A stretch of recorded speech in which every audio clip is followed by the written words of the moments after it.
சென்னை நுங்கம்பாக்கத்தில் நடுவழியில் பழுதாகி நின்ற மாநகர பேருந்தை பயணிகளே சிறிது தூரம் தள்ளி ஓரம் கட்டிய நிலையில் சக பயணி ஒருவர் பழுது நீக்கம் செய்தார்.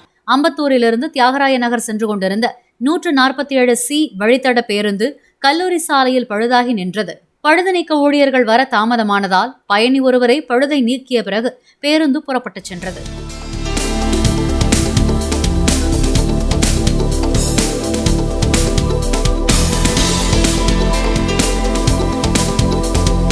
பிளே ஸ்டோர் மற்றும் ஆப் ஸ்டோரில் இருந்து பாலிமர் செயலியை QR கோடு மூலம் பதிவிறக்கம் செய்யுங்கள். செய்திகளை உடனுக்குடன் பெறுங்கள்.